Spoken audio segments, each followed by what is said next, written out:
ကျောင်းသားတော်တော်များကျမကိုမေးရမေးလို့ရှိရင်တစ်ချက်သမီးတို့ဘာဆက်လို့အောင်မသိတော့သမီးတို့ဒီတင်နဲ့တက်ပြီးတော့ဘာလို့တင်တာလဲဘေကရီယာဝေးရမလို့မသိတော့စာပဲဆက်တင်ရမလာ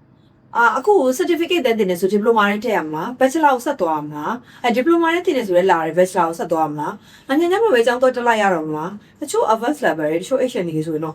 ့ဒါပြီးရင်ရက်လိုက်ပြီးလုပ်ငန်းဝင်ပြီး experience ယူအောင်မလားအသက်လဲငေကြသေးတော့ဒါမှမဟုတ်သူတို့နိုင်ငံခြားပဲအကြောင်းတွေ့ရတယ်မလားတချို့အသက် level တခုရောက်နေသူကြတော့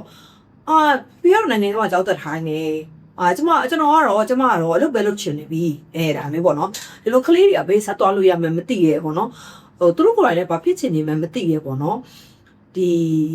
ဘာရွေးလို့ရွေးရမှမသိရဲဘယ်ဆက်လို့ဆက်သွားရမှမသိရဲဟာမျိုးတွေအများကြီးချုပ်တတ်ပါတယ်အဲ့တော့သူတို့စိတ်ထဲမှာသူများတွေကရှေ့ရောက်နေသလိုထင်ကြတယ်အဲ့ဒါကျွန်မတို့လည်းဖြစ်ပူးကြပါတယ်ပေါ့နော်အဲ့တော့ဒီစကားတွေကြားရတိုင်းကျွန်မစိတ်ထဲမှာတတိထားမိရတခုရှိရပေါ့နော်သူတို့မှအရေးချင်းမရှိလို့မဟုတ်ပါဘူးစ조사ခြင်းစိတ်မရှိလို့လည်းမဟုတ်ပါဘူးသူတို့မှအဓိကပြောင်းနေရသည် direction မှာတေချာလဲညွတ်ပေးနိုင်ခဲ့လဲညွတ်နေခဲ့သူတို့ရဲ့ career ဘာတကလူတကူပြရပါအားလုံးမင်္ဂလာပါရှင်လန်နေကိုခိုင်ဖလော်လေးရတယ်ဖြစ်နေကြိုးဆိုလိုက်ပါတယ်ကျွန်မကတော့လန်နေကိုခိုင်ဖလော်ပဲခိုင်ရှင်ခိုင်စစုဖြစ်ပါတယ်အဲ့တော့ကျွန်မကတော့ဒီနေ့မှာပေါ့အရင်နည်းနည်းလေးစဉ်းစားရတဲ့ခေါင်းလေးကိုအလုပ်ပေးရတဲ့ topic လေးတစ်ခုကိုပြောချင်ပါတယ်အဲ့တော့ဘာ topic လဲဆိုလို့ရှိရင်ကိုယ့်ရဲ့အနာဂတ်နဲ့ပတ်သက်တဲ့ topic ဖြစ်ပါတယ်အဲ့တော့ I don't know what should do with in future လို့ပြောရမယ်နော်အဲ့တော့အနာဂတ်နဲ့ပတ်သက်ပြီးတော့ဘာဆက်လုပ်နေဆိုတော့အပုံမစုံဖြတ်တယ်ပေါ့နော်အဲ့လိုမျိုးပေါ့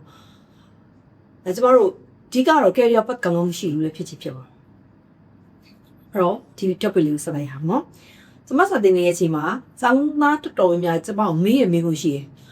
တစ်ချက်သမီးတို့ဘာဆက်လို့အောင်မသိတော့သမီးတို့ဒီတင်နဲ့တက်ပြီးတော့ဘာလို့တင်တာလဲဘေကရီယာဝေးရမလို့မသိတော့စာပဲဆက်တင်ရမလားအခု certificate တင်နေဆို diploma နဲ့ထည့်ရမလား bachelor ကိုဆက်သွားမလားdiploma နဲ့တင်နေဆိုလဲလာတယ် bachelor ကိုဆက်သွားမလားနိုင်ငံခြားမှာပဲအကြောင်းတော့တက်လိုက်ရတော့မလားတချို့ advanced level တွေတချို့ HN တွေဆိုရင်တော့ဒါပြီးရင်ရက်လိုက်ပြီးလုပ်ငန်းဝင်ပြီး experience ယူအောင်မလားအသက်လဲငေကြသေးတော့ဒါမှမဟုတ်သူတို့နိုင်ငံခြားပဲအကြောင်းတွေ့ရတယ်မလားတချို့အသက် level တခုရောက်နေသူကြတော့ပြီးတော့နိုင်ငံတော့အကြောင်းတက်ထိုင်းနေကျွန်တော်ကတော့အလုပ်ပဲလုပ်ချင်နေပြီဒါမျိုးပေါ့နော်ဒီလိုကလေးတွေကဘေးဆက်သွားလို့ရမယ်မသိရဲပေါ့နော်သူတို့ကိုယ်တိုင်လည်းဘာဖြစ်ချင်နေမှမသိရဲပေါ့နော်ဒီဘာရွေးလို့ရွေးရမှမသိရဲဘယ်ဆက်လို့ဆက်သွားရမှမသိရဲဟာမျိုးတွေအများကြီးချုပ်တတ်ပါတယ်အဲ့တော့သူတို့စိတ်ထဲမှာသူများတွေကရှေ့ရောက်နေသလိုထင်ကြတယ်အဲ့ဒါကျွန်မတို့လည်းဖြစ်ပူးကြပါတယ်ပေါ့နော်အဲ့တော့ဒီစကားတွေကြားရတိုင်းကျွန်မစိတ်ထဲမှာတတိထားမိရတခုရှိရပေါ့နော်သူတို့မှအရေးချင်းမရှိလို့မဟုတ်ပါဘူးစ조사ခြင်းစိတ်မရှိလို့လည်းမဟုတ်ပါဘူးသူတို့မှအဓိကပြောင်းနေရသည် direction မှာတေချာလဲညွတ်ပေးနိုင်ခဲ့လဲညွတ်နေခဲ့သူတို့ရဲ့ career ဘာတကလူတကူပြရပါအဲ့တော့ career path ကိုဘာလို့ရှာမတွေ့ရတာလဲပေါ့နော်ကိုယ့်ရဲ့ career path လို့ပြောတယ် career လမ်းကြောင်းမှာအဲ့ဒီ career လမ်းကြောင်းကျမတို့ဘာလို့တတိချာရှာမတွေ့သေးရလဲပေါ့နော်ဘာလို့တတိချာရှာမတွေ့သေးရလဲဆိုတော့ကိုယ့်ကိုပြန်ပြီးတော့စဉ်းစားမိရလားဆုံးဖြတ်မိရလားပေါ့နော်အဲ့တော့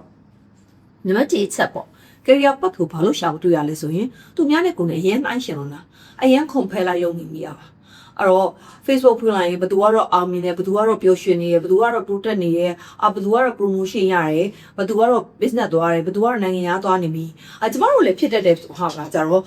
ကလေးရဖြစ်တာဟာမဆန်းဘူးပေါ့နော်အဲ့တော့ခါတလေကျရင်ကျမတို့ကဖြစ်ပါတယ်အဲ့ဒါကိုကြည့်ပြီးတော့ငါဘာမှမလုပ်သေးဘူးငါလောက်တောင်သူတို့ကမတော်ဘဲနဲ့ရှေ့ရောက်နေကြပြီငါဘာမှလည်းမစရသေးဘူးဒါမျိုးတွေခံစားတတ်ပါတယ်ဒါပေမဲ့လူတိုင်းရဲ့အချိန်စရာလူတွေရဲ့ turning point ကဘယ်တော့မှတူညီညီပေးလာတဲ့ဘဝပုံစံမဟုတ်ပါဘူးနောက်တစ်ချက်ကကြတော့ဘာဖြစ်လဲဆိုလို့ရှိရင်ကိုမသိတာပါအဲ့တော့ကိုသေးချာမသိသေးတာကျမတို့တစ်ခါကြလို့ရှိရင်ကိုပဲဘာသာရဲ့မှာအမှတ်ကောင်းလဲဆိုတော့ကျမတို့သိချင်သိမယ်ဒါပေမဲ့ကျမတို့ဘာစိတ်ဝင်စားလဲကျမတို့ဘာကိုကောင်းလုံးနိုင်လဲဆိုတော့ကိုပြန်မေးဖို့ရတဲ့နေပါတယ်ဒီတော့လည်းကလေးတွေအပြစ်မဟုတ်ပါကျမတို့ဆိုလို့ရှိရင်ကျမဆိုဒီစာတင်တာကိုအသက်30လောက်မှစပြီးတော့လုပ်ဖြစ်ခဲ့တာပါကျမစာကောင်းတင်နိုင်နေဆိုတဲ့အရေးချို့ကျမပေါ်လည်းလုံးဝမသိခဲ့ဘူးအဲ့ဒါကိုလည်းကျမပေါ့နော်ကိုဘာစိတ်ဝင်စားလဲကိုဘာအတွက်ကိုပဲနေရာမှာတိုးတက်လဲကိုပဲနေရာမှာအားနေဖို့ရှိနေကိုရဲ့ nature ကိုကောင်းကောင်းသိဖို့အတွက်ပေါ့နော် Johari Wendo theory ကိုကျမဒီထဲမှာထည့်ပြီးပြပြထားပြီးမယ်ပေါ့နော်ကျမလုပ်ထူတဲ့ video လေးကိုကျမ comment မှာလည်းလက်ချထားပေးပါမယ်အဲ့တော့သူတို့မသိရမပြောနဲ့ကျမစာတင်နေမယ်ကျမတော့မသိ လုံရင်းနဲ့မှာကျမတို့ရှောက်ပွေးနဲ့မှာတိတ်တာပေါ့နော်အဲ့တော့ကိုဘာကိုစိတ်ဝင်စားလေကိုဘာကိုကောင်းနေနေဆိုတော့ကိုရှောက်ပွေးတဲ့ပေါ့နော်ကိုမသိတဲ့အချက်ကြောင့်ဖြစ်ပါတယ်နောက်တစ်ခုကကျတော့ perfect career path ကိုရှောက်ပွေးတာလုံနိုင်တာကနေမစမနဲ့အကောင့်ကုန်လုပ်ငန်းဝင်အကောင့်long career ကနေပြီးတော့စတင်ရှောက်ပွေးတာပေါ့နော်အဲ့တော့ဒီကအမှန်ပဲဒီကလို့ရှာနေရအတွက်တည်းမှာတကယ်ကျတော့ဘာမှစဖြစ်တော့ဘူး career ဆိုတာတစ်ခါတလေကြောက်ဖြစ်ဘာဖြစ်လဲဆိုရှာတွေ့ရတဲ့တိဆောက်ရတာများတယ်ကျမတို့ဒီလိုပေါ့နော်ဒီ social မှာဒါမျိုးလေးတွေပြောချင်တယ်ကျမတို့ဒီ personal brand နဲ့ပတ်သက်ပြီးတိဆောက်ချင်တယ်ဒီ YouTube influence နဲ့ဒီ education ဘက်ကိုကျမတို့သွားချင်တယ်ဒီ education ကိုဇက်တဲ့ဘက်ကိုကျမတို့ရောက်ချင်တယ်ဆိုကျမတို့ career ကိုရှာဖွေနေရတဲ့ဆိုင်ကျမတနေ့တခြားဒီ brand ကိုကျမဖြည်းဖြည်းချင်းလိုက်တိဆောက်ပါခဲ့ရတာပါအဲ့တော့ career perfect career path ဆိုတာမရှိဘူးပေါ့နော်အဲ့တော့ကိုယ့်အနေနဲ့ဆိုလို့ရှိရင်လှုပ်ချင်ရင်လည်းပို့ပြီးတော့ကောင်းပြီကိုယ့်အတွက်တင့်တော်တဲ့အရာတစ်ခုကိုရောက်လာခဲ့တာပဲဖြစ်သွားတယ်ပေါ့နော်အဲ့တော့ career path ကိုကျမတို့ရှာချင်နေဆိုလို့ရှိရင် career path ကိုကျမတို့ဘယ်လိုရှာနိုင်လဲပေါ့ career path ကိုရှာဖွေနေတဲ့အချက်ပေါ့အဲ့တော့နံပါတ်1အချက်အနေနဲ့ဆိုလို့ရှိရင်ငါဘာလုပ်နေရရင်အချိန်ကုန်လို့ကုန်မဲ့သူငါရဲစိတ်ဝင်စားနေရငါတရားမျိုးလုပ်လိုက်ရှင်ငါရဲသဘောကျတယ်ကိုယ့်ကို question ထုတ်ကြည့်ပါအခုတီးချွတ်မှာရဲစိတ်ဝင်စားရတယ်ကျမဆိုစာတင်ရဲစိတ်ဝင်စားတယ်အချိန်ကုန်လို့ကုန်မဲ့မသိအောင်ဟိုအရင်ပျော်တယ်ပေါ့နော်ငါ design လုပ်ရရင်စိတ်ဝင်စားတယ်တချို့က artist နဲ့ပုတ်ဆွဲနေရရင်ကြိုက်တယ်ပျော်တယ်ကျမတို့လေးတယောက်ဆိုယောက်ျားလေးဖြစ်တော့အရင်တောင်းကြမ်းတယ်ဒါပေမဲ့ तू ကလေထိုင်ပြီးရင်လေးထိုင်ပြီးမချီဆွဲနေရတော့ဒါမှမဟုတ်ရှင်အိမ်ပုံလေးတွေစောင့်နေရတော့အိမ်လေးတွေဆက်ပြီးတော့စောင့်နေရတယ်ဆို तू ဒီအရင်ကြီးဘယ်ပြောင်းလို့ပျောက်သွားမှမသိအောင်တချောင်းမှာကပ်ပြီး तू ဒီကောင်းအချိန်ကုန်တိုင်းသူ့ရဲ့ concentration ဒီနေရာမှာအရင်ကောင်းတာပေါ့နော်အဲ့လိုမျိုးနောက်ချက်ကပါလဲဆိုလို့ရှိရင်တချို့ကျတော့ finance နဲ့ပတ်သက်ပြီးစိတ်ဝင်စားတာ financial နဲ့ပတ်သက်ပြီးတော့စိတ်ဝင်စားတာငွေရေးကြေးရေးနဲ့ပတ်သက်ပြီးတော့ finance ကိုအဲ့လို အချက်တော်ပြီးတော့အဲ့လိုလုပ်ခိုင်းတာတချို့ဆောက်လဲ technology ရမ်းကျင်တာဖုန်းတွေမကောက်တခြား AI တခြား technology product တွေပစ္စည်းတွေ technology ပတ်တိုင်တာအားနာလေတော့လားအဲ့ဒါမျိုးနဲ့ပတ်သက်လာရင်အချိန်ကုန်လို့ကုန်မယ်အဲ့လို career developer တူးတွေကိုတူးဆွပြီးလုပ်နေရရင်အရင်သူစိတ်ဝင်စားနေရပေါ့တခွက်ချက်ချိုးကြအဲ့လိုပုံစာရေးတာပဲကပါတယ်စာရေးနေရရင်ကိုတိုးရင်းနဲ့ကိုနေရရင်အချိန်ကုန်လို့ကုန်မယ်မသိတာစာရေးစရာတော်တော်များများဆိုအဲ့လို concentration ကောင်းချတယ်ပေါ့နော်နောက်တစ်ချက်ဒုတိယတစ်ချက်ပေါ့နော်ဒါလေးကစိတ်ဝင်စားဖို့ကောင်းတယ်လူတွေကိုအကူညီလာတောင်းနိုင်ဘာအတွက်အကူညီလာတောင်းကြရလဲအဲ့ဒါကိုယ့်ရဲ့ strength ကိုယ့်ရဲ့အားသာချက်ကိုပြစေပါတယ်တချို့ကအရင်သူများကိုချင်းကွန်ဆက်တင်းတွေလောက်တာတော့ဟာနေတော်လေးကိုအကူညီပေးပါအောင်နင်ဆိုရင်တော့ဒါကိုကောင်းဖြေရှင်းနိုင်မှာစိတ်ရှိလက်ရှိတချို့ကစာရှင်းပြတတ်တယ်ကျမငယ်တော့ဆိုကျမဒီအဲ့လိုစာတင်တဲ့ဘာသာကိုမသိရကျမစာအရင်ရှင်းပြတတ်တယ်တခြားနေရာမှာဒါကျမစိတ်မရှိမယ်လူစိတ်ရှိရဲ့နေရာမှာကျမတော်တော်လေးကျွမ်းကျင်တယ်စာပြောပြတာစာပြတာစာရှင်းပြတာဒါမျိုးဆိုကျမလေးဘယ်နှခါပြောရပါစေပေါ့နော်ကျမအနေနဲ့ဒါကိုကျမအရင်စိတ်ဝင်စားတယ်အငယ်ငယ်လေးရတမြောက်စာရှင်းပြရတာပါနောက်ပြီးတော့လူကိုစိတ်ဝင်စားနေမှာချာအပေါင်းအသင်းဆိုလေကျမအင်နိုတာခံပြီးအဲ့လိုပေါင်းပြီးတော့စိတ်ရှိလက်ရှိရညမှာကျမရှိရပေါ့နော်ဒါမျိုးပေါ့အဲ့ဒါဆိုရှင်လူတွေငါ့ကိုဘာအကူညီတာတောင်းနေတာလဲကိုပြန်စဉ်းစားကြည့်ပေါ့နော်တချို့ဆိုလို့ရှိရင်တကယ်ချင်းတယောက်ဆိုခုနပြောတယ်မှာသူများပြဿနာတွေသူတိတ်ဖြေရှင်းပြီးတက်ပြီးတော့ဒီလို coaching career ဝင်မယ်ဆိုတော့သူ့မှာအဲ့လိုဖြေရှင်းပေးတဲ့အလေးအထားရှိနေအောင်တော့တိထားပြီးဒါသူ့ရဲ့အားသာချက်နဲ့သူဒီ business ကိုလုပ်တဲ့အခါမှာအရန်ဖို့အောင်မြင်သွားတယ်အဲ့တော့နောက်တစ်ချက်ငါဘာလို့ဆက်လက်လာခြင်းသိရတယ်ဒါပြီးရင်ငါဘာဆက်လက်ကြရင်ငါတကယ်စိတ်ဝင်စားတဲ့အရာဟာဘာလဲအဲ့လိုဆက်သွားတဲ့အရာကိုတွေ့ရင်လည်းကိုယ့်ရဲ့ career ကိုရှင်းလင်းစေငါတော့ခုနပြောတဲ့တကယ်ဒီ accounting နဲ့ finance ကိုငါစိတ်ဝင်စားတာလားငါတော့ technology ဘိုင်းကိုဆက်ပြီးတော့ငါလေးလာချင်တာလားငါ businessman ဖြစ်ချင်တာလား owner ဖြစ်ချင်တာလားဒါမျိုးကိုစဉ်းစားလို့ရပါတယ်နောက်တစ်ချက်ပေါ့နည်းနည်းလေး viral လေးဖြစ်နေကြိုက်တဲ့အရာလေးတစ်ခုပြောရင်နော်ငါဘယ်လိုဝါမျိုးလို့ချင်တာလဲပေါ့နော်stable ဖြစ်တဲ့ job နဲ့ stable ဖြစ်တဲ့9-5လုပ်ပဲလုပ်ဘယ်လိုပဲလုပ် corporate အကြီးမှာပဲလုပ် stable ဖြစ်တဲ့ income တည်ငြိမ်တဲ့ income တစ်ခုနဲ့အလုပ်ပေးကြခိုင်ပါတဲ့အလုပ်ကိုလုပ်ချင်တာလားအခုငါ business လုပ်ချင်တာမှာခုနပြောသူဒါမှမဟုတ်လို့ရှိရင်ငါအုံးမကွာအိမ်ကွာနဲ့ငါရဲ့မိသားစုချစ်တဲ့လူတွေနဲ့မခွဲမခွာမနေဒီနိုင်ငံမှာပဲနေပြီးတော့နိုင်ငံခြားအလားဆောင်လာချင်တယ် remote job ပြုလုပ်ချင်တာလားမဟုတ်ဘူးငါခေါင်းဆောင်ကြီးဖြစ်ချင်တာငါသူများကိုဦးဆောင်ချင်တာ leadership ငါကောင်းလုပ်ချင်တာဆိုအဲ့လိုပုံနဲ့ကိုဘဝကိုဖန်တီးချင်တာလားဒါမှမဟုတ်comfort zone လည်းမဟုတ်ဘူးတချို့ကျတော့ work life balance အလုံးလဲလုပ်မယ်တတလည်းဖြစ်တဲ့ work life balance ကိုဖန်တီးပေးချင်တာအဲ့တော့တခုလိုချင်တော့တခုကဆုံးလို့ရပြီးတော့အရန်work and balance ရဲ့တအားဖြစ်နဲ့နေချင်တယ်ဆိုလို့ရှိရင်တော့တချို့ຢာတွေမှာလည်းကိုယ်နည်းနည်း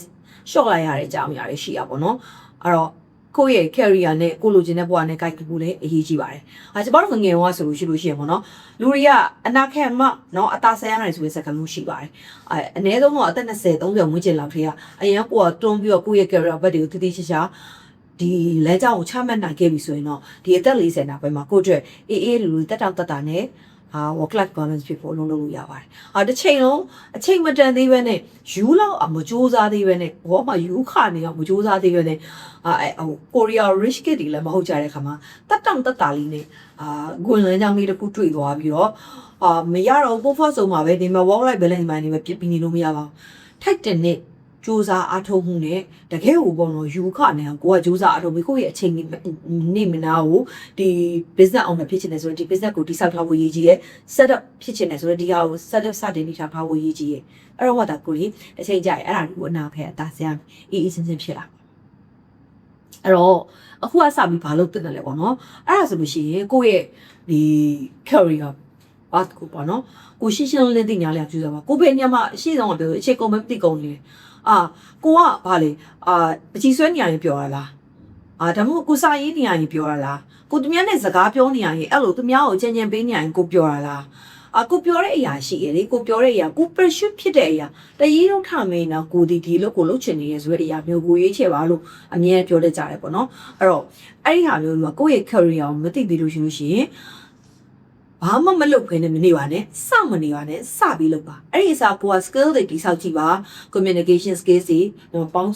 တင်ပြောဆိုဆက်ဆံနိုင်တဲ့ skill လေးကိုယ့်ရဲ့ English or language ကိုဖြည့်ထားပါအကြောင်းတော့တတ်မှမဟုတ်အခွင့်အရေးပေါ်လာတဲ့ခါကျရင်ကိုဒီ ready to use ဖြစ်နေအောင်ကိုမြင်ရပြင်စင်ပါဘာသာစကား language ပေါ့ English ပို့ပြီးတော့ဒီခေတ်မှာ language အမျိုးသုံးမျိုးတော့ပို့တတ်ထားနိုင်ပူကောင်းပါတယ်နောက် Excel ဘယ်ချိန်မှဆိုကျွမ်းကျင်မှုလိုပါတယ် finance တဲ့ account တက်လို့မဟုတ်ပါဘူးတခြားလူတွေရှိမှလည်းကျွမ်းကျင်မှုလိုအပ်ပါတယ်နောက် AI tools တွေပေါ့AI tools တွေပြောတဲ့ဆိုတဲ့လောက်တဲ့ guide တဲ့တုံးတဲ့ပြုတဲ့အောင်လည်းကျွမ်းကျင်မှုလိုပါတယ်ဒီနေ့ခေတ်မှာဒီ assignment ပဲလို့ဘာပဲလို့ AI tools တွေအရေးကြီးရပါအခုကကြာ problem solving skill တသနာကိုဖြေရှင်းနိုင်တဲ့ကိုင်တွယ်နိုင်တဲ့စိတ်အခြေအနေရောလူခွန်အားဒါမျိုးရှိလို့ကိုရီတဲ့အမြင်ပြင်ဆက်ထားပါနောက်တစ်ခုကျောင်းမှာမသင်ပေးလိုက်နိုင်တဲ့ပညာရေးတွေလို့ခေါ်တဲ့ financial literacy ပါအဲ့တော့ကို့အနေနဲ့ပေါ့နော်ဒီ